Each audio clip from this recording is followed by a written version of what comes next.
Photographers are like bank robbers. They often show up uninvited. They scare kittens. When they try to accomplish something, they get arrested. Doesn't mean I'm not going to help 10 of them if they ask me for help. I'll help. All I want is the perfect camera. All I want is the perfect camera. Oh no, my douche tuber light isn't on.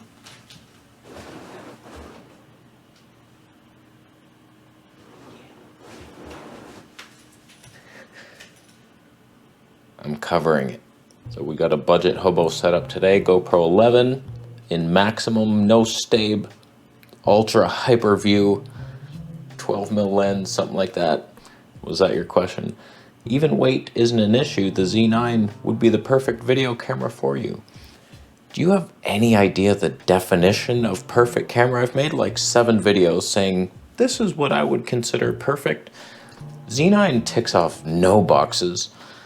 Just if I wanted to do it in here, studio Z9, no flippy screen, super big and heavy if I want to vlog, expensive as hell.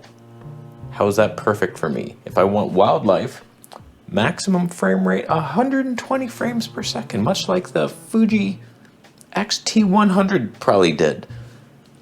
What the hell's that gonna do for me? Nothing. And they still haven't released the 200 to 600 lens. So they have nothing. They only have 17 400mm focal length primes and zooms, all surrounding a 400mm equivalent. There's nothing. I hate them. You mind spending some time on what the hell's decent for $500 these days? Don't get me wrong, I love watching this stuff, but don't exactly have 2 G's laying around for the moment. Handful of lenses and camera. Video for the regular schmoes trying to figure out what the hell. Help a brother out. Listen, you budget hobo. I made a list, all right? I will help you. You could... Why did my screen turn off? I hate that so much. You could get by with this. I'm getting by with it. You're not maybe inspired by the shot. It's a little awkward. The lighting isn't great. There's no ton of it. But if I was a budget loser like yourself, I would consider a Sony ZV-1. You could do worse. That thing, I could probably do my whole show in here. I could vlog with it if I extended it far enough out there. Ow. And it does have 960 frames per second. Let's not forget that. GoPro 11, decent. Blackmagic original Pocket 1080p. That thing. You need like 15 batteries to get through one show, but that could do some stuff. Panasonic G85. Where were you for the whole shit in the beginning? That thing's still great today. Nikon Z30. I could do it. Why not? There you go. Probably all those are like 1,000 plus, but get a real job, you cricket dick. I simply love your channel. But one thing that mystifies me, everyone talks about 6K, 4K, 10-bit, 42. But when all gets uploaded, YouTube crushes it. Whichever camera you have, we're not seeing what you are seeing unless you make the videos yourself, for yourself, sharing to video, whatever, we're done with you. Yeah, of course. We aspire to create something nice looking and then we upload it to YouTube and it's like crushed, banding walls, highlights blown. Look at that light, huh? But it would crush lesser things even worse. That's like if you had a hammer and you wanted to hit somebody, hit the guy that's 6'6" and like 600 pounds is like, ah, and he's like, ow. He's affected a bit, but you take some little guy, frickin' 4'2", skinny, he's on a water fast, 49 days, and he's going to buy his watermelon, just about to break the fast. And you're like, hi, Chucky, yeah. And he's like, ow, my rib, I'm dead now. It affects him so much worse than the big guy. So you upload upscaling to like 4K, you do your best, YouTube will crush it, better than crushing a 1080p file. Yeah.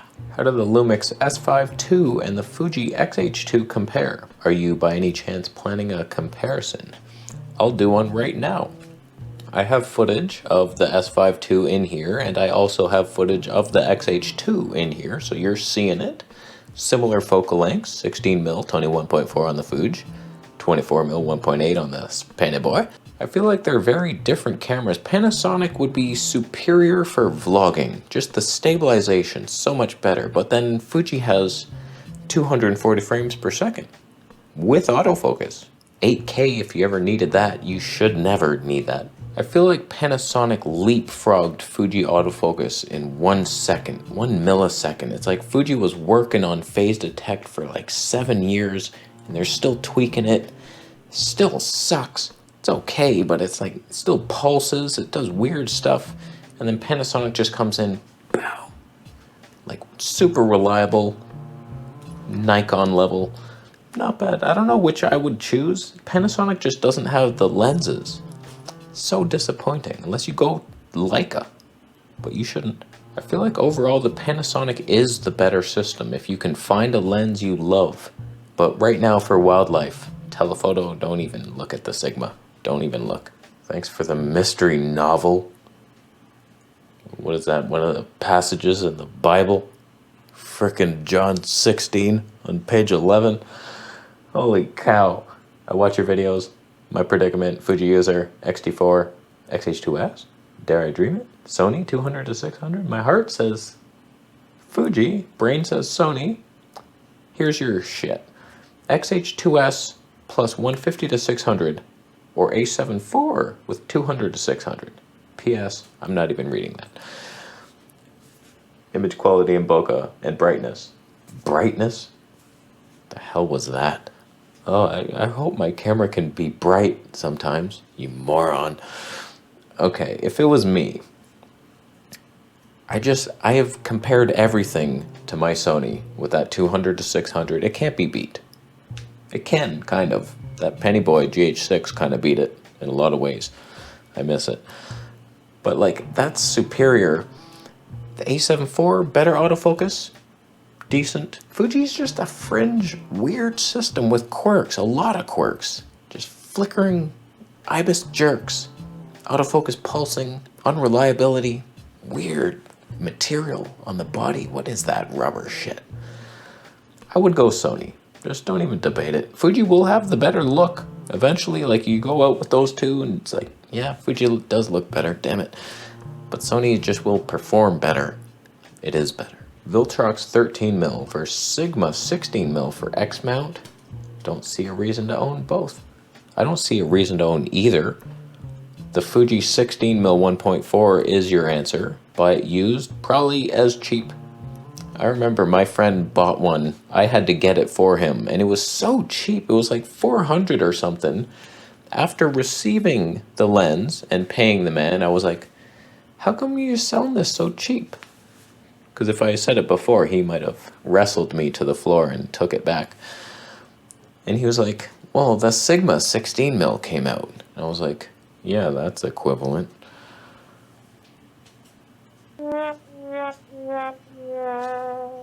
He thought a Sigma lens could match Fuji's best lens ever made. The 3D pop on that 16mm is real, as we're witnessing right now. It is glory in its abilities. The Sigma is not even close. Like, just because that lens exists does not devalue your Fuji lens. But if you can find that thing used, that is your lens. That made everything. I want to get a Fuji now. I'm buying one. Do you have one for sale? Why 8 megapixels when we're already using 24 and above?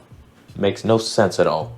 Listen, y'all don't see the vision for my dream. A 16:9 sensor designed for video with 8 megapixels for perfect 1:1 readout 4K. The reason it's 8 megapixels is for speed. Just the wind. You can do anything with that. 960 frames. You do these like Fuji XH2 with a 40 megapixel APS-C, so crowded. And it's like tall sensor. You're asking like high frame rates. You have to cut corners with your abilities, your frame rates, and the autofocus speed. Like everything can be just so perfect with a nice quad-core processor, and then maybe even a stacked sensor, super fast, and then heat dissipating with a fan, copper everywhere. It could be so video-centric and amazing, giant megapixels for even higher dynamic range, low light potential. That would be so good. But everybody's doing hybrids, photos, super high megapixel, high sensor definition resolution, and then we have to crop in and work around these quirks. Whereas a video-centric sensor would be very low megapixel. That original Blackmagic OG, I think, is 2 megapixel maybe? That thing is, people are still in love with that. There's cults of people right now having sex near that thing. I've seen it. The fucking A1 is the perfect camera. I fucking dare you to reasonably prove otherwise. Price is not a consideration in this race. If you hate photos so much, get a Komodo and call it a fucking day. That's 2 fuggins too many for you, you drunkard. A1 is easily the worst camera ever made. Hear me out. It's too much money. Was that one of your... he warned against that. It does nothing better than my A7S III. You do 8K, I don't need that. We're talking same specs, removing the flippy screen. Nothing is better. Anybody suggesting that thing to me is like the dumbest suggestion. It's so expensive for no gain. You still don't have animal eye detect. Will Sony ever release the firmware that gives us the features of the ZV-1 or the ZV-E10 with the animal eye detect, maybe a little focus breathing, and then the A7S III? Oh, we don't get that. Oh, cool. I'll never buy another Sony product again. I'm shopping for one right now. Which do you think is best for shooting bird and wildlife videos, no photos, good, with a telephoto lens, example, 60 to 600 or 200 to 600? Sony FX30, A7 IV, or Lumix SS. Oh, wow. Okay, you're lost. You need my help. The 60 to 600 is the dumbest release of our time. It's huge. It's bigger than that Sony lens. Is it in the shot? If it was, so would that light. You see why I did that now? Yeah. No sync stable? Dumbest lens ever. If you buy one through my affiliate links, you will regret it, and I won't. Terrible lens. Obviously, the 200 to 600 is your choice when it comes to FX30 versus A7 IV, and we'll get to Penny Boy. I don't think you could really get away with the FX30. I saw a guy who built my dream rig. I'll leave a link down below if I can remember who he was. I think I gave him a shout out years ago and then he stopped making videos and I abandoned his ass forever. He got the FX30 with the G Master 70 to 200 2.8. I thought of that too, because with all the crops, but then you got a 2.8 prime, it could work. But no viewfinder ruined his life. And then he had to get an external viewfinder. You might as well buy a frickin' Sony Venice at that point. The thing was huge. Unbelievable. So I don't think that's going to work. A7 IV is your answer. And might as well just get that either 200 to 600 or the G Master 100 to 400 since your crop 4K 60 is APS-C. But then your HD 120, no crop. And then you don't have enough reach, but you could go APS-C mode. I'll leave. When it comes to Penny Boy, they have no lenses, just a 70 to 300. They're not ready. Sigma, we've already discussed you. Leave the city, please. One day, maybe, Penny Boy, but not yet. All right, last question. The pulsing of my new ZV-1F is going to make me lose my mind.